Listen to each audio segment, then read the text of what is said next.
What's the crack, lads? Welcome back to the channel and welcome to a video that I have been meaning to do for a while. I've covered it a lot of my live stream, but now we are putting it into a YouTube video, and hopefully this can help you out because there's a lot of people still asking me about this. I see a lot of people still making mistakes with their training guides, with training players up, wasting progression points. And this is kind of not really a big deal at the moment because everything is free. You can retrain your players as much as you want, test players as much as you want, and get the perfect build eventually, right? But when they actually do start making the change over, that is going to be when it's going to actually really hit you if you don't know what you're doing with the training of the players, right? So we're going to focus on three players maybe today, and I'm going to show you some really key examples of what's important and what's really not worth investing in or anything like that, right? So we are going to be focusing first up on Tomiyasu, okay? So the first thing I want to talk about is team play style, okay? We're going to get rid of this for a sec. Team play style level, okay? You will see here that I have a squad that is rated 98 overall with the team play style level, okay? Konami are going to be getting rid of this. So that number that you see there, so you've got the player rating, which for Diaby is 97, and then under that you have his position, which is right wing forward, and then under that you have 90. This 90 is the team play style proficiency, how well the player can play within that system that matches up with a manager. Every manager has a different formation or a different play style. There's 5 there that you can see: possession, quick counter, long ball, out wide, and long ball. So they're going to be doing away with that. So I think obviously when the new progression point system stops being reset, we're going to have a look, and there's going to be different things happening there, right? But for this at the moment, we're going to have a look at Tomiyasu. So you can see here a very interesting stat with Tomiyasu. He is down as a 97 rated player within this system, but his card is only rated as a 94 right back, okay? So we're going to show you this. So when you're training players up, a lot of people train players to get the max overall and to get the best version of the card. And it's like, oh, my Mbappe is 100 overall. Your Mbappe is only 96. My Mbappe is way better because he's 100 overall compared to your Mbappe 96. And then you smash him with that 96 Mbappe because he's got 4 or 5 key stats that your opponent has not really figured out how to train correctly yet, right? So the first one that we're going to look at here is going to be Tomiyasu, okay? So when we go in here, we've got Tomiyasu fully trained up. And this is a version of Tomiyasu as a right back, okay? Now, when we go into his player progression here, as I already mentioned, you can reset this. They will be doing away with the play style proficiency. That's going to be gone. You can reset this player progression and train the player as much as you want until the 28th of September for free. It's going to cost you nothing, right? We're going to do it multiple times in this video. After that, every player is going to have a different valuation of how much it's going to cost to retrain the player. When you reset the player progression, it doesn't give you back your XP, it doesn't give you back your trainer points or XP or anything like that, but it does put the stats before you've ever trained him up at all and gives you back the progression points, right? So when we are going into his stats here, you've got 2 options. You can manually train up, which is what I'm really going to recommend, or else you can auto-allocate. This means that the progression points are automatically allocated to give you the best version of the card. You will see here that Tomiyasu is going to shoot up from an 82 overall to a 95 overall. And this is the best version of the card if you are focused on getting the highest max overall on the card. It's basically if you're obsessed with numbers, lads, and you want to have the highest max overall. When we actually train this guy up here as a 95, it's going to go from an 82 to a 95. And then when we go back out, as I said, they are going to be getting rid of this. But in our game plan now, we have got that 97 overall Tomiyasu. This means that within this system, with this team, with this manager, within this playstyle, where we're playing long ball counter and we have a long ball counter manager, okay, which is Valbuena, which is Diego Simeone from Atletico Madrid. We have got Tomiyasu as a right back with the stats that you have here, and that's going to be your player, okay? Now, a lot of people make the mistake that they're thinking, right, I want to have a 95 rated Tomiyasu. But let me just ask you a question, right? I'm going to show you something, and this is what's kind of key about this video, and a lot of people still making the same mistake. When we go in here, we're going to train up Tomiyasu slightly different. Now, I'm going to show you something first and foremost, okay? On my screen here, you will have Tomiyasu with 90 tackling, 89 speed, 94 stamina, a really dominant right back. But is right back his best formation? Because the game doesn't show you what the player is going to be rated in non-register positions. And what I mean by that is the cards have a register position. In Tomiyasu's case, it is at a right back, okay? So his overall rating is always going to be rated. His ceiling is always going to tap out at what he's rated at as a right back. So I'm going to show you a really good example here, right, of this. This is Tomiyasu that we have here. So on the left hand of the screen, this is going to be the Tomiyasu that we auto-allocated. So you've got 90 tackling, 89 speed, and 94 stamina, 81 acceleration, 86 aggression. On the right is a centre-back manually trained Tomiyasu.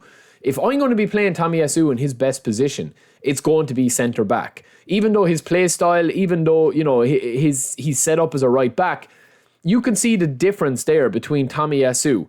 The left version is a 95 rated player. The version on the right is a 92 rated player. Okay, so that's his overall, right? But look at the individual stats, right? So if you're looking at a centre back, you've got 89 speed for the right back and 94 stamina. We don't need those stats if we're going to be playing him as a centre back. So why waste stats on stamina and speed if we're going to be sitting in a back three or a back four and mopping up and playing centrally? We're not going to be bombarding up the right or left flank, or we're not going to be going anywhere up the pitch. We're just a centre back stopper. But look at the defensive stats. Tackling 97, defensive engagement 96, aggression 93. A massive increase on what this player is here. And this isn't even the best version of him. This is just one version of the manual training. I will show you a version here of him, right, where you can even get it better with a little couple of key tips, which brings us into our next point. So we're over here on eFootball DB, and we're going to take a look at this player here that's a 95 rated, okay? So this is the first version that we had here, the auto-allocated. This is what the game will give you when you look to auto-allocate and to automate the process. We're going to get rid of dribbling, get rid of passing. We're going to take down the dexterity, and we're also going to take down the speed to 80. That is more than enough. Now, what we're going to do here is we're going to max out his defensive capabilities. We're probably going to go 14 on that if we want to go that route. And then also on top of that, we're actually going to do a little trick where you can get 90 jump. So we're going to pop 4 into goalkeeper here. We're going to pop 1 more into aerial strength. That will give us 90 jump with 78 header. And then on top of that, we can pop 2 more in to get 98 tackling, 94 aggression, 97 defensive engagement, and 93 defensive awareness, right? If we want to have a little bit more pace, we can do that and have 82 acceleration with 74 balance. It's really kind of irrelevant once you get there because you're going to be getting a few boosts. But that defensive version of him is just an absolute monster, like a real monster of a centre back, right? So why play a player or why train a player in a position just to be focused on his max overall, such as we've done in game, like this, if we're not going to be using him as a right back, right? Does our right back version of him need 97 tackling and, you know, like 80 speed compared to the version on the left? No. But a lot of people are focused on the 95 overall rating and they're saying, oh, you know, the left version is 95 overall. He must be better than the version on the right. And that's just not the case, right? We also have another example of Lobotka. So Lobotka is actually a free player that you can buy. Here, we actually have got him. We've bought him, but we're going to go over to eFootball DB and show you. So he's a free player that you can buy on the Breakout Stars, okay? We have him here. We're going to show you him here in a second. He's a very similar player and a very easy player to see exactly what I'm talking about as well. Because defensively, his card is set as a DMF, right? You can see there that he's an 82 rated DMF in that position. So it goes without saying, right, is that when we train him up and we've got the max progression points as we already have with Tomiyasu, we're going to have the defending, as much as we max out defending, his overall is going to go up. So there's 3 stats per card, right? So defense is the first one for him, and then you're going to have a bit of lower body, you're going to have a bit of aerial strength, and then passing is going to be the next one to get you the max overall, right? If you train up dribbling, you're not going to get the max overall if you don't put up defending, right? But when we're training this card, Lobotka, and we're kind of thinking to ourselves, okay, I don't want Lobotka to play as a DMF, right? When we're training him, we can actually train him up to be quite a beastly player. If we wanted to go for a centre midfielder role, okay? We can get really high acceleration. We can get everything pretty much into the 96, 97 zone if we wanted to go that route, okay? Now, the reason for that, in my opinion, and it's a key reason, is to get the central midfielder position as high as you can possibly go. This rated card here is a 90 overall DMF.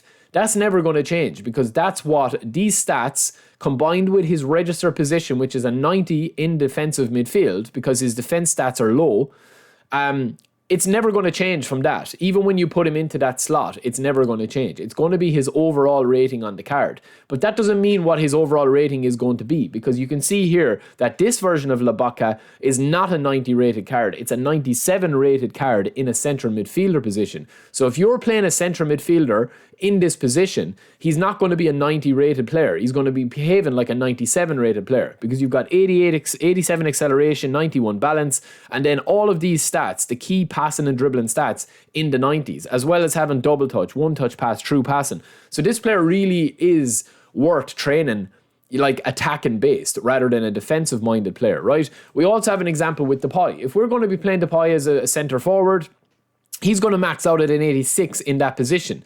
But as a winger with this build, he's going to be a 91 overall. Or as an SS, he's also going to be a 91 overall. So that's where people kind of get the advantage, is that sometimes when you're coming up against a player and you're saying, oh, he's got Lobotka playing midfield, you know, he's only a 90 overall, but he's actually playing like a 97 overall. So a lot of people make that mistake. And as I said, when you are training players, right, it's grand at the moment because it's not going to cost you anything. But when they do bring in the reset player progression, that it's going to cost money. For example, if I was to train any of my players that are the top tier guys, this is going to be a big issue when they do actually bring that in, especially for the likes of Cordoba or someone like that. If I was to reset his player progression, it's going to cost me 180,000 for Cordoba, which is fine. It's still dear, but it's not the worst that it could be. But if I was to retrain the likes of Messi, who's like my highest rated player, well, I can't do that at the moment because he's out of contract, but any of these guys that you're looking at here are going to cost me big money,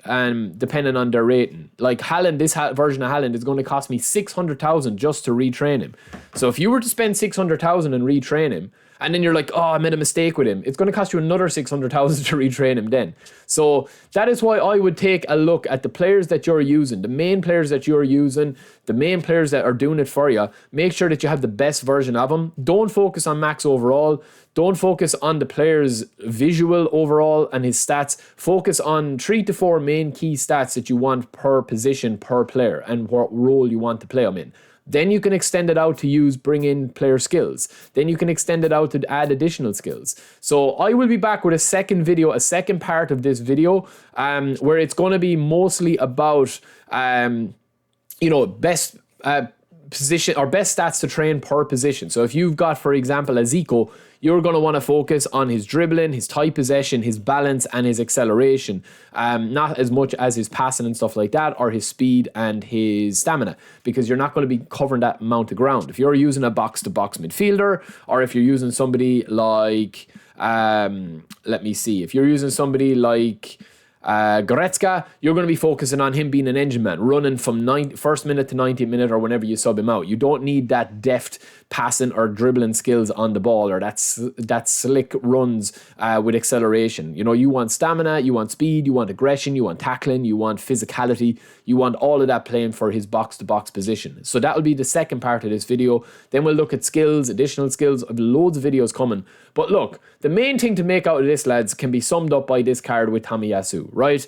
95 rated Tomiyasu on the left versus 92 rated Tomiyasu on the right. Which is a better card? And if you answer that question for your role, if you want Tomiyasu as one of the best centre-backs, I would say this card is top 3 centre-backs in the game with Cannavaro/Cordoba, and then I would say probably Marquinhos. I would say that these are where the questions you need to be asking yourself. Because if you are asking me, that centre-back version of him is so much better than the left version, even though the left version has a 95 overall. So yeah, let me know what you guys think. I will be back quite soon, and hope you enjoyed the video. Don't forget to subscribe. Any questions, get below in the comments, and I'll be back with part 2 and 3 very soon. Peace.